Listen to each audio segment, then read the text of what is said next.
Hi folks, I'm Dean Curry. I'm president and founder of Rising Star Enterprises for Wellbeing.com. We are a fitness company, nutrition company, motivational company. We give motivation, inspiration as a published author in self-help and inspiration. And we're going to be having lots of videos in the near future, whether it be fitness videos, videos where you can work out with no weights, basically a workout you could do anywhere, is going to be coming up shortly. I will be speaking about sports nutrition, not just nutrition, but how you eat when you are exercising and how to eat in a way to get the most out of your exercise or sports related game you may play, or maybe you're a runner or something like that. And I will speak about the nutrition you need, which will give you the best fuel. It's not just advice on, like a dietitian where they're telling you what to eat just to be healthy. I'll do that too, but I'm a sports nutritionist, so I will teach you or speak to you more or less about ways that you can get the most out of your workout by eating right. But today's lesson is something that actually comes up more than I actually thought it would. And that is, do you warm up before you stretch? And believe it or not, I also ask people all the time, did you stretch before you were doing your fitness routine? And they say things like, not everyone, but it does come up enough to where I feel I have to mention it. People will say, well, I stretch after I'm done. And that is a sure way to get an injury. But let's talk about why having a warm-up before you stretch is even more important. Anyone who wakes up in the morning, when you get out of bed, you feel really tight. And there's a few reasons for that. I'm going to break it down for you. Basically, when you get up in the morning, your heart was at rest, which means that when your heart's at rest, it beats a little bit slower than it does when you're up, simply put. So when your heart pumps faster, there is something known as a lubricant inside the joints, and it's called synovial fluid. It's basically like an oil between your joints, and it's always there in minimal amounts. However, when you are at rest, in order to create synovial fluid, basically oil in the joints, is the way I'll explain it, you need oxygen. And in order to create oxygen in the joints, which creates synovial fluid, you need your heart to pump. Because when your heart pumps, it creates oxygen, red blood cells. It creates tons of oxygen through the joints, and that is more or less what creates synovial fluid, which again is there in small amounts, but when you're sleeping and your heart's at rest, there is a lot less synovial fluid inside the joints, and that's why when you get up out of bed in the morning, you feel really, really tight. And sometimes people get out of the bed and they start stretching right away, which is really not the best thing you could do, because you have such low levels of this lubricant in your joints that if you stretch right out of bed, you could pull a muscle. And I've heard this happen many, many times to people all the time. So what you basically want to do, and when you get up in the morning, is basically just march in place, for about, you don't even have to do it a minute. You could do it about 30 seconds. But if you want to do it a minute, you could do it a minute. If you want to do it 2 minutes, you could do it 2 minutes. But you just march in place for about 30 seconds and feel when you get up how tight you are before you start stretching. And then, sure enough, you march in place for about 30 seconds and then start stretching afterwards. And right away, it's like presto magic, and all of a sudden your joints are loose and you're like, wow, my joints are loose. And it's just because the heart pumped, which created oxygen throughout your joints, and it produced this oil. I call it an oil. It's not an oil, but I call it a lubricant, synovial fluid. And that is what lubricates your joints so they stretch easier, And so when you get to a gym, the first thing you want to do before you do anything is march in place. You can, march in place. You could do, I sometimes like to march in place for 30 seconds. Then I do something where I'm still marching, but I hit my elbows to the opposite knee while I'm marching. Boom, elbow to knee, elbow to knee, elbow to knee, elbow to knee. Then I reach my hands as I'm still marching in a complete circle to the sky one way and a complete circle to the sky the other way. And, then I basically reach my arms around to each side, back and forth, reaching to the left, reaching to the right. But I'm still marching as I do this. So I start off marching, then as I'm marching, I go elbow to knee, then I start to reach around towards the sky, one way, reach around towards the sky in a circle, a lateral circle one way, a lateral circle the other way, and then I reach to the right across my body, I reach to the left across my body, I reach to the left, I reach to the right, and I'm marching the whole time just so I'm also moving other joints in my body as I'm warming up. It's great to march, and that, shoots things to your, different joints and muscles, and it's great. But I also like to do the marching with some light movement. You're not doing dramatic movements, you're doing very mild movements, because it also kind of wakes the muscles up a little, and you don't want to do any dramatic movements because you don't want to pull anything. So you basically just, march in place, keep it simple, or you can add little circular motions with your hands going one way. I like doing the elbow to opposite knee, but I don't do it dramatically. I just do it a little bit, just so I'm twisting, I'm rolling the arms around, I'm rolling the arms around one way, rolling the arms around the other way. And basically what that does is it warms your body. And that is so important, because then when you stretch, it's going to be a lot easier to stretch. And, and then you prevent yourself from getting an injury. And, believe it or not, I know some of the things I talk about, people will sit there and say, oh, I knew that. I understand that, but, I go to the gym all the time. I'm in gyms every day of my life. And you'll be surprised how many people don't warm up, or they start stretching before they warm up, and the body's not warmed up. And, you should also do a cool down, which is basically a warm up, after your workout. After you work out, even after my workout, before I even start stretching, after my workout, after I'm done working out, I do the same thing. I do this whole marching thing because I was working my muscles out. And when you work your muscles out, they get a little tight.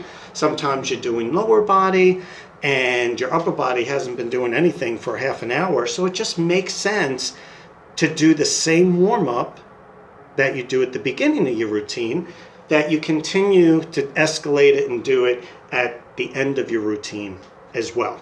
Because your muscles, a lot of times, you're working out, you're sitting on a bench, you're sitting on a pull down, your body is getting tight and you're working your muscles, which also makes your body tighter. So before you stretch at the end of the workout, you should also do this same routine where you're warming up. And then when you cool down, which is basically the warm up again at the end of the workout, you are basically warm. And then when you stretch at the end, you're more elastic.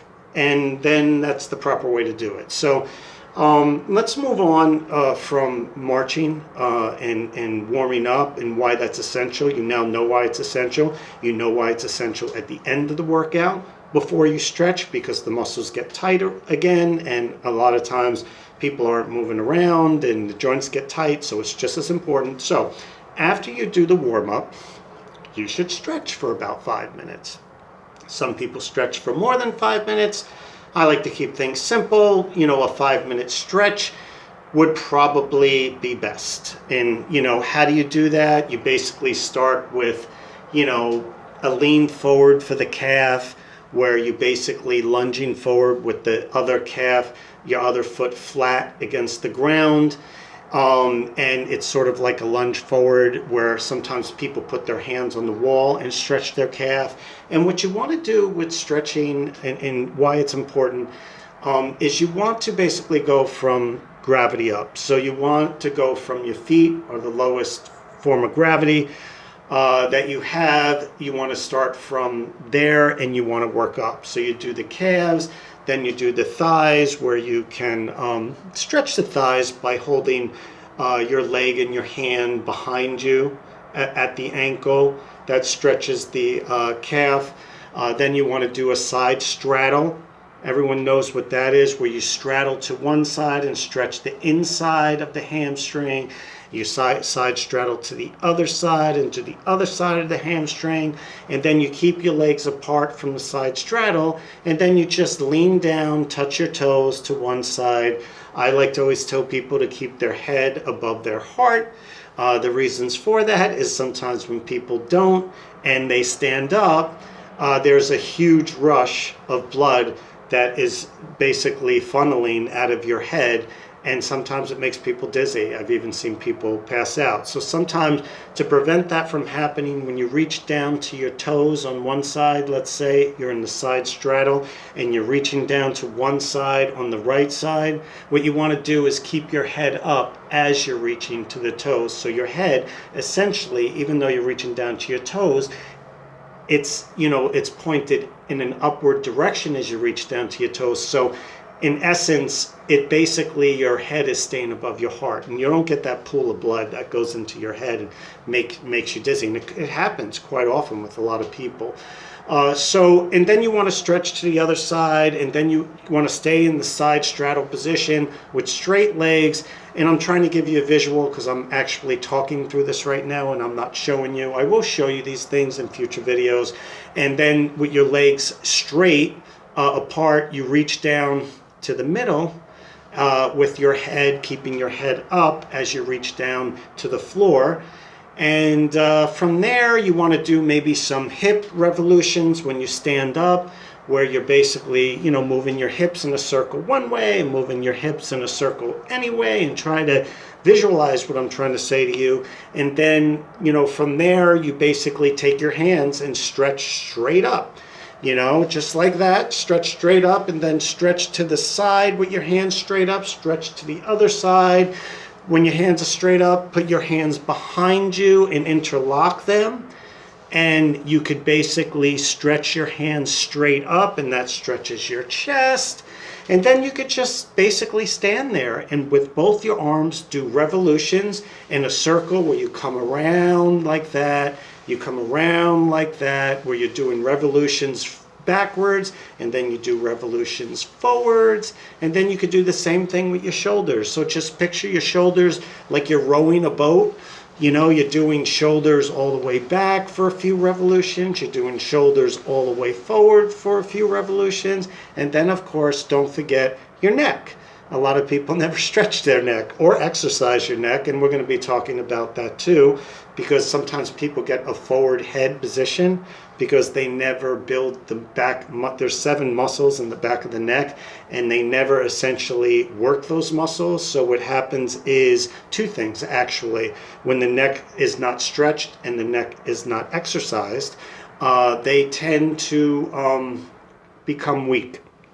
And the front muscles, the scalenes on the front part of the neck, become shorter muscles, because the head starts to lean forward, and the more the head leans forward, a lot of people think it's because, it's my vertebrae and it's my neck muscles in the back of my neck, those 7 muscles that are getting weaker. And essentially that's true, but that's only half of the riddle. It's coupled, and it's a simultaneous thing where the muscles of the back of the neck are getting weaker, and the muscles on the front part of the neck, because your head is starting to come forward, are getting shorter and shorter. And as they don't get stretched and become shorter, the front muscles of the neck actually start to pull the head forward even more because they're not stretched. So what you want to do, very simply, and I always tell people to keep their eyes open, because when people close their eyes, they sometimes get dizzy.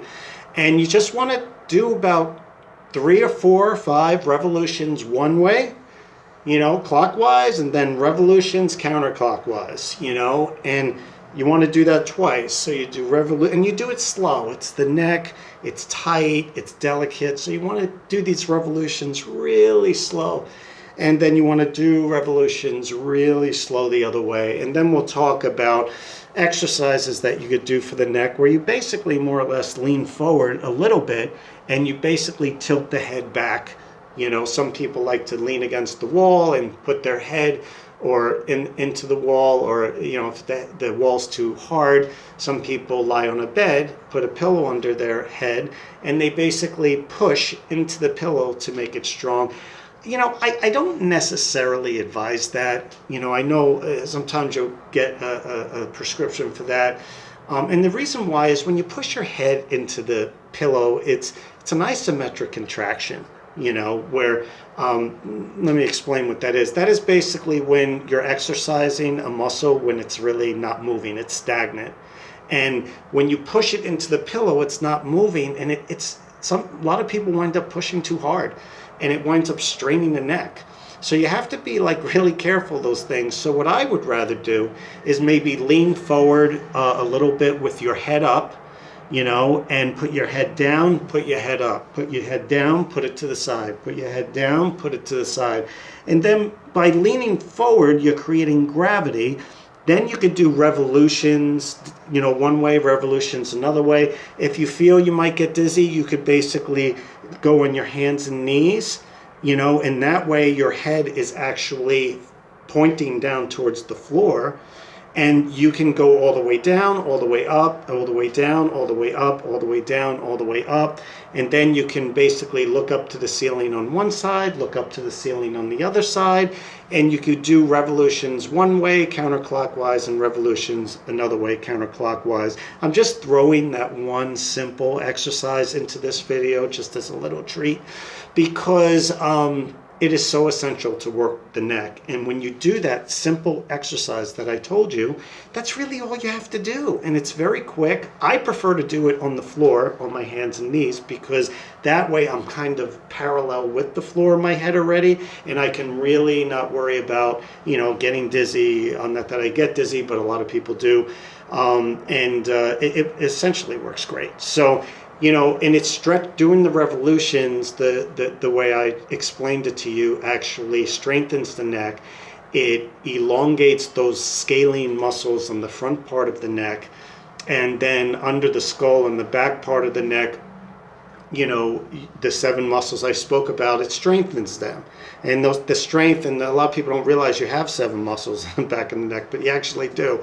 When you strengthen them, it actually pulls the head back because now the vertebrae, cervical spine is supported by more muscle strength.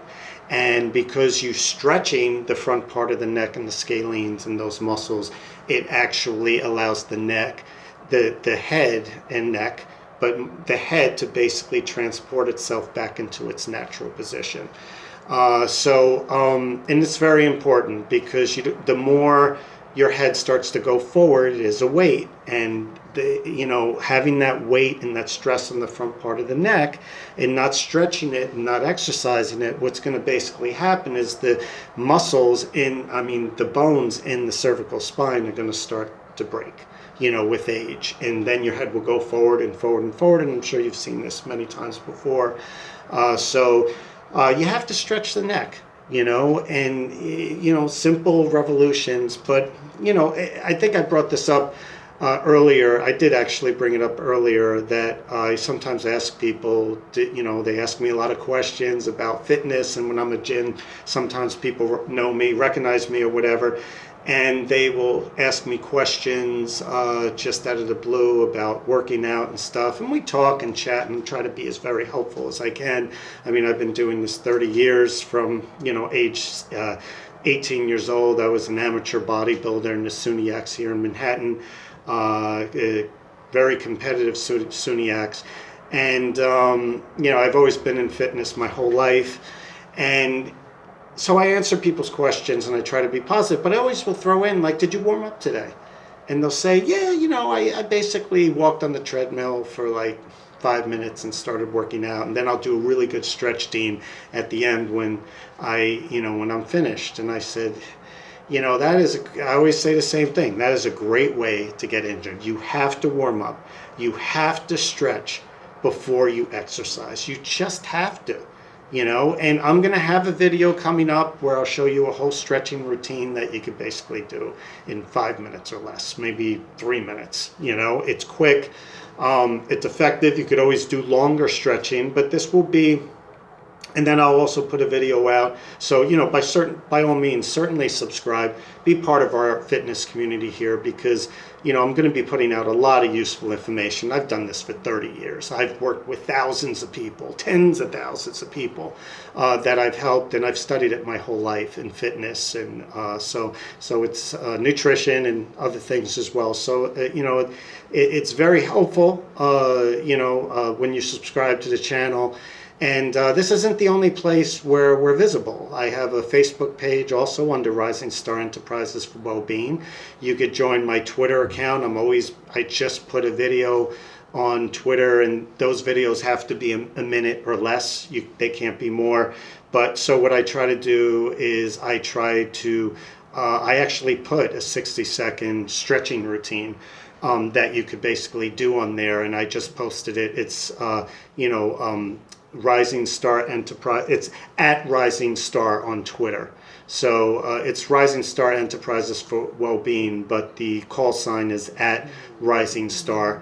And our Instagram, I also posted the video there. If you're on Instagram, it's Rising Star Enterprises for Wellbeing. And I try to always put videos on Instagram. And our website you have is risingstarenterprisesforwellbeing.com. And we have great, introductory things there. And I have a lot of videos that I don't post that are for private use, private clients, part of our VIP club, the Rising Star Fitness Club, where you pay $129 a month, which isn't a lot. And you get to speak to me three times a month for 20 minutes, or one time a month for an hour.